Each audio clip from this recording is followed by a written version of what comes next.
I'm Dylan. I can't do this.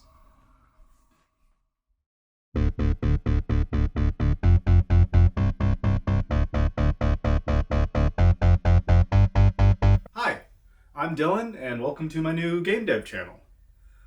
I've been an artist for a long time. I've done visual arts, 3D work. I make music and do music video stuff and like audio visuals. And I've been kind of looking for a medium to have creative self-expression in all these different digital places into a cohesive, immersive, interactive place, aka game design. It's kind of what I'm going to try my hand in a little bit more seriously throughout this channel. I've already done some very small projects in this world, but nothing to the point where I was really passionate about in creating some of these really sprawling artistic endeavors that some games happen to be, and some of my favorite games ever, like Bioshock Infinite or the first Dead Space. Even like games like Pac-Man World 2 that just have really solid, simple mechanics, but like are really just fun to play.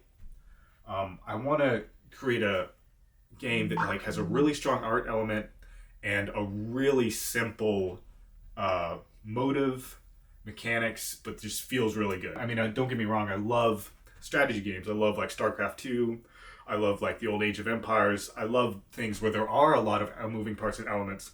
But I feel like the games I want to create to get my artistic point across, I want a very clear intention for gameplay. Doesn't mean it has to be easy, just very clear intentions, like 3D platformers. And actually, the first game I actually tried my hand at for really trying to focus in on what it means to be a game designer was this 3D platform, or with this robot character that I like to draw a lot. And I realized that my skills at the time did not match my passion or ambition for that game. So I decided to take a step back and work on an even simpler project, which is where you find me now, with the crab game. Yep. So how that got started is I was sitting on a beach, and me and my family take this beach trip every year. And I was reading this book, The Art of Game Design, a book of lenses by Jesse Schell. And one of the early things it talks about is like, we have these kind of preconceptions of how a game should be, like the mechanics and movement of like using a joystick to move and pressing A to jump. We often like kind of take that for granted. And it said, try to think of a game that has just bizarre controls, but still matches kind of the theme of the game. And I saw a crab on the sand, and I thought, wouldn't it be funny if you could peck at your keyboard to move your game character around, which was a crab and on a beach, but the pecking had to be kind of similar to how the crab was moving its legs. No like clicking your mouse and it moves over, or like just pushing the joystick, or WASD movement. It's more like you have to peck around, and then everything outside of that can be pretty simple. Like maybe you have an enemy trying to chase you or something, but like because the movement is so weird but interesting, you don't actually have to put that much effort, or I guess that much intensity, into what's going around it. If I made a crab game and it was just WASD to move, then I'd have to really like think, okay, there's got to be something really interesting, like with a power up, or the crab interacts with something, or like some time limit. But because where I'm believing, because I have this like really kind of unique, weird move strategy, which it may not be fun at all. Maybe it'll just be a scrap project, but for now I'm just going to say it's kind of fun because I got it set up.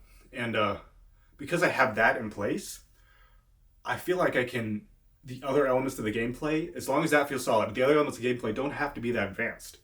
Like, my current idea is to put a seagull character that kind of roams the area, and if he sees you, he kind of swoops and dives, and you have to move or jump away. And basically the whole game is just getting to a checkpoint, or maybe originally it was the water, but right now it's just a checkpoint until you get past the next area, until there's more seagulls, more enemies to avoid. But the main gameplay component is mastering this kind of bizarre movement as you get into these more difficult environments. And that's pretty it at the moment. I'm pretty excited about it. I'm going to upload another reel that I had posted on Instagram to this account that kind of showcases how I got started making the crab design, the crab character, I found that I have to encourage my inspiration through artistry, and then that inspiration will help me get the technical stuff done. Because I do have some technical background. I worked in automation robotics, and I have some coding, not much. Like, I've been using the blueprint coding for Unreal, and it's been awesome. I love having a visual explanation of like how these nodes are affecting each other.